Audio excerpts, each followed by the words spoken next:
I've talked about beefs that have started over copying rap styles, beat biting, and even beefs over cities, but beefing over record sales? Along with the competitive nature and newfound mainstream appeal of hip-hop comes the bragging about things like how many records you sold, especially for one artist in particular at this time. You see the title, you know the drill, this is the Rap Beef series. Jamaica Queens native 50 Cent, who took his rap name from notorious New York stick-up kid Kelvin Martin's nickname, is well known for dropping a classic debut album in Get Rich or Die Tryin', and is especially notorious for starting beefs with a multitude of rappers. Of course, there's the whole incident of him getting shot 9 times, but that's another story. Here we focus on his beef with another well-known figure in hip-hop, Harlem native Cam'ron, the co-founder of Dipset and former signee of Rockefeller Records. On February 1st, 2007, 50 Cent was on the Hot 97 radio station being interviewed by host Angie Martinez, and 50 made a remark about independent record label Koch Records, saying that he could shut down any projects coming from that label. Alan Grunblatt, who introduced himself as the general manager of Koch Records, then called into the radio station wanting to speak to 50 Cent and mentioned that Koch distributes Diplomat Records. 50 Cent basically refused to speak to him and asked for Cam'ron, who was in the room with Allen. Cam then took the phone and got in the air, and the two went back and forth about Koch Records and record sales between G-Unit and Dipset members. Cam brought up Prodigy recently signing to Koch Records too, to which 50 responded that he let him do so, and Cam questioned why he will let him do that if he thinks it's a graveyard, to which 50 replied that he let Prodigy do it because he doesn't hold people back. It then turned into a back and forth about Lloyd Banks' recent album sales compared to Jim Jones. Cam'ron continued to get more passionate in his delivery and started calling 50 by his first name, Curtis, which is something that would be very prevalent in his beef. And then Cam'ron wound up swearing, which Angie Martinez had to then get him off the phone, as of course you can't swear on the radio. This back and forth led to the music and skits that would be soon released. However, some also say that this beef goes back even further. In 2002, when 50 Cent dropped the song Wanksta, allegedly the start of his second verse is aimed at Cam'ron with the lines, "Damn homie, in high school you was the man homie, the F happened to you." This might have some truth to it, as on Dipset member J.R. Writer's debut album, History in the Making, on the song Bird Call featuring Lil Wayne and Cam'ron, Cam starts his verse with the line, "Damn homie, in high school you was the man homie, that's what a fan told me," just like 50 did with his second verse from Wanksta. In high school, Cam'ron was considered to be a great basketball player and had a chance to go pro, and the 50 line was apparently a reference to that, while Cam'ron's line was a response to 50 by calling him a fan. Also, the J.R. Writer album was released in 2006, months before the radio interview happened. Also, on Kim Osario's book, Straight from the Source, an expose from the former editor-in-chief of the Hip Hop Bible, she mentions how she had spent a lot of time with 50 Cent and had asked him about an altercation that had allegedly occurred between him and Dipset. She also mentioned that the original version of the song Back Down from the album Get Rich or Die Tryin' took shots at Jay-Z and Cam'ron too, not just Ja Rule. She also mentioned in the book that the album version was edited to remove those disses and that the original version is essentially not available anywhere and that people deny it even existing. If that is indeed the case, however, this is more evidence that the beef between the two started years prior to the interview. Shortly after the radio incident, 50 released the song Funeral Music, which was a hidden track on Young Buck's Buck the World album, and it was also on the G-Unit Radio 24 mixtape where it was titled Cam'ron's Funeral, dissing Cam'ron, along with a video that begins with a hearse that has the words Cam'ron's career etched on the window. The whole song takes aim at Cam'ron and makes references to Jim Jones, Young Buck, and he even has one line in particular talking about Rick Ross's weight, which very well might be the first shot directed at him, as the next year they would have a beef that became very public.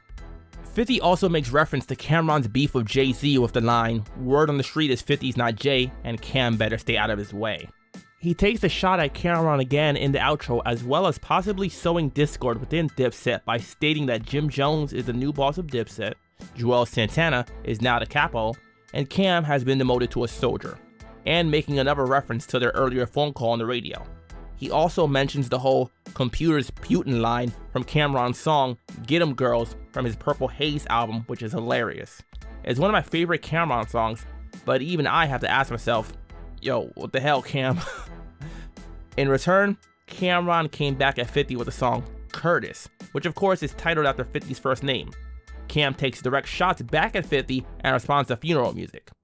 In his first verse, he makes a clear reference to the diss with the line, "Hopped out the casket, bastard reincarnated." And on the accompanying music video, he's in a funeral casket and jumps out. The humor of these two is probably the best part of this beef. Cam then responds to the outro from Funeral Music by saying that Jim isn't the president of Dipset, he's the CEO. Freaky Zeke is the president, while Juelz is the underboss. He makes more responses to 50's lines from Funeral Music, like mentioning again that 50 doesn't stay in New York anymore. He finishes it off with an outro dissing G-Unit clothing and making references to 50 being a snitch. It's a pretty humorous diss overall. Cameron also released Curtis Part 2, a video poking fun at 50 for being a snitch. In the video, Curtis stands for Cooperating, Unit, Reinforcing, Telling, and Secrecy. CURTIS. A 50 Cent impersonator is an informant snitching on multiple people in the courtroom in the video. It's probably one of the funnier things to come from this beef. Then 50 came back at Cam again with the song Hold On, also from Young Buck's Buck the World album. There's at least 2 different versions of the song, however. One of them has slightly different lyrics and has an outro with 50 dissing Cameron, so make sure you check out the right one if you plan on listening to it. Does anyone else find it funny though that 50 is dissing Cam from Young Buck's album? If there's one thing 50 knows how to do, is promote music through beef. On the outro of Hold On, 50 denies Cameron's claims of IBS and instead claims that he has AIDS and mocks Cameron's Killer Cam nickname. The mention of IBS is from Cam's song IBS from his Killer Season album, in which he raps about his experience with the condition, irritable bowel syndrome, which affects the intestines. 50 Cent states that he's losing weight due to AIDS instead, as that's another symptom of the illness. During Cameron's beef with Nas a few years prior, Nas would also claim that Cam has HIV. 50 Cent also took shots at Cameron on the G-Unit Radio 25 mixtape on the Hood News skits, Search for Cameron 1 and 2, as well as the third one called Cameron Found. They make fun of Cameron for moving and no longer being in the public eye for a while. They also make claims that he's left to Africa, as well as having a Jim Jones impersonator say that he kicked Cameron out of Dipset, and makes a reference to him having a black eye because of the incident earlier that year where he allegedly had a physical altercation with rapper True Life, who Dipset was beefing with also at the time. Once again, it's some pretty comedic stuff. Also on this mixtape, they released the track I'm On Some Shit, on which the intro 50 Cent responds to a video that Cameron put out in May stating that he'll be back June 1st. On the intro, 50 mocks Cam for still not having shown up despite it being almost August at that point. Later on, in November 2007, Cameron released the mixtape Public Enemy No. 1, and on the intro track for the second disc, he speaks at length on multiple things including where he's been, how he was on probation, and how police have been on YouTube watching his videos and asking about his beef with 50 Cent and Jay-Z. He also mentions that he had a family emergency, which later on was discovered to be his mother having fallen ill, and that's why he was out of the public eye, in order to take care of her. He also mentions that he's the reason that 50 named his album Curtis. On that album, which released in September 2007, 50 would take shots again at Cameron on the song Come and Go featuring Dr. Dre on his second verse, with lines like, Cam buying condos, I'm buying the whole building. This beef has also played a part in worsening the relationship between Dipset members, as one day while performing at a concert around this time, 50 Cent did something that would be a blow to the unity that fans thought Dipset still had. He brought Jim Jones and Joel Santana out on stage to perform with him in G-Unit, and they performed Jim's hit song, We Fly High. Some would claim that this is the reason for the falling out between the group, but I'd say, for this to even have happened, things weren't going too well beforehand probably. In an interview with Hot 97 Jim did years later, he would state that he was already in talks with 50 Cent about their groups working together before the whole situation occurred, and that he basically didn't agree with Cameron getting on the phone and defending Koch Records and Allen Grunblatt because Koch owed them money. Another Dipset member, J.R. Ryder, on a Vlad TV interview states that the group broke up shortly after Cameron was beefing with 50 Cent and moved to Florida. Around this time, 50 Cent would also begin beefing with Kanye West as well as Lil Wayne. This is when 50 and Kanye had the album sales competition between 50 Cent's Curtis album and Kanye West's Graduation album. On the track Play This on the Radio, which took aim at Kanye and Wayne, 50 Cent also took another shot at Cam on the outro when he said, Don't end up on this list, nigga. Be a missing person like Cameron, Ja Rule, and Fat Joe. Other artists affiliated with the groups would be involved as well and take some shots. One in particular being Tony Yayo from G-Unit, who dissed Jim Jones on the track Mo Money, Mo Problems from the G-Unit Radio 23 mixtape. G-Unit affiliate Nice the Future also released a track dissing Cameron and Dipset, aptly named Dipset Eulogy, which is a scathing diss track with references to Cameron leaving Jim Jones in the Rucker Park fight, dissing his choice in wearing pink, and claiming that J.R. Ryder is Cam's ghostwriter, among various other insults aimed at other members as well.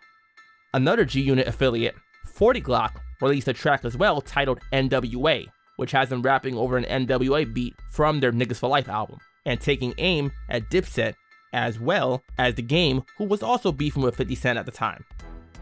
The beef soon settled though, as in January 2011, in an interview with MTV, Cameron stated that he has no problem with 50 Cent and went on to say that Jim Jones and Joel Santana have both worked with 50 Cent and his crew plenty of times, and that he doesn't have a problem with it.